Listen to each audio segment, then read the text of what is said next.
नमस्कार, मी संकेत Deshpande, top news Marathi चॅनलमध्ये आपलं स्वागत।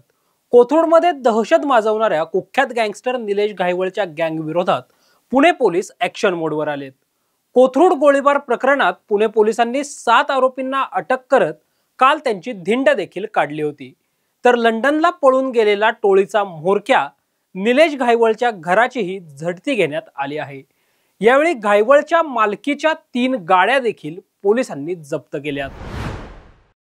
काही दिवसांपूर्वी या गँगमधील 4 ते 5 जणांनी कोथरूड परिसरातील एका तरुणावर गोळीबार करत दुसऱ्या तरुणावर कोयत्याने वार केले होते। मात्र ज्या ठिकाणी या टोळक्याने दहशत माजवली त्याच ठिकाणी पोलिसांनी त्यांचा माज देखील उतरवला आहे।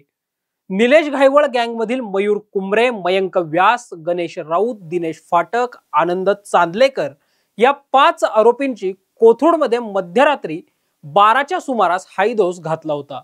मुठेश्वर मित्रमंडळ समोरचा प्रकाश धुमाळ नावाच्या 36 वर्षीय व्यक्तीवर यांनी गोळीबार केला आणि तिथूनच जवळ असणाऱ्या सागर कॉलनीतील वैभव साठे नावाच्या तरुणावरही कोयत्याने वार केले। त्यानंतर हे सर्व आरोपी पसार होते।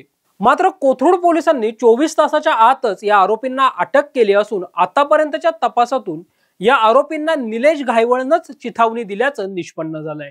आपली दहशत कमी झाली असल्यानं पैसा मिळत नाहीये, आपला धाक वाढवा अशा शब्दात त्यानं गँगमधील सदस्यांना गुन्हे करण्यासाठी प्रोत्साहन दिलं होतं। त्याचबरोबर या गुन्ह्यात वापरण्यात आलेली पिस्टल देखील घायवळनेच दिली होती। त्यामुळेच पोलिसांनी घायवळला देखील सहआरोपी करत मकोका अंतर्गत गुन्हा दाखल केला आहे।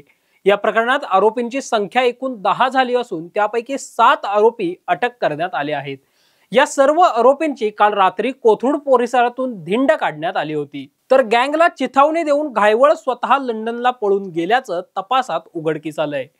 घायवळचा मुलगा लंडनमध्ये शिक्षण घेत असून त्याचं तिथे देखील घर आहे, त्यामुळेच तो लंडनला पळाल्याचं पोलीस तपासातून निष्पन्न झालंय। पोलिसांनी त्याच्या विरोधात लुकआउट नोटीस जारी केली आहे। तर घायवळ कोथरूडमध्ये ज्या ठिकाणी वास्तव्यास आहे त्या घरावर देखील छापा टाकून झडती घेण्यात आली आहे। त्यावेळी 2 दुचाकी, 1 4चाकी देखील पोलिसांनी जप्त केली आहे। एकीकडे अंधेकर गँगला निस्तनाभूत करण्यासाठी पुणे पोलीस आणि पुणे महानगरपालिका एकत्र येऊन काम करताना दिसत आहे। तर आता अंधेकर गँग पाठोपाठ घायवळ गँग देखील पोलिसांच्या रडारवर आली आहे। जाणून बुजून आणि समाजातील कायदा सुव्यवस्था बिघडवणाऱ्यांना पाठीशी घातलं जाणार नाही, सर्वांवर कडक कारवाई केली जाईल असा इशाराच पुणे पोलीस आयुक्त अमितेश कुमार यांनी दिला आहे। तर दुसरीकडे निलेश घायवळ भारतात परतताच त्याला बेड्या ठोकून अटक करण्यात येईल असं देखील पोलीस उपायुक्त संभाजी पाटील यांनी सांगितलंय। अशाच ताज्या आणि महत्त्वपूर्ण बातम्यांसाठी पाहत रहा टॉप न्यूज मराठी, आपला महाराष्ट्र आपली बातमी। आदि शक्ती तू जयोस्तुते, आदि शक्ती तू जयोस्तुते।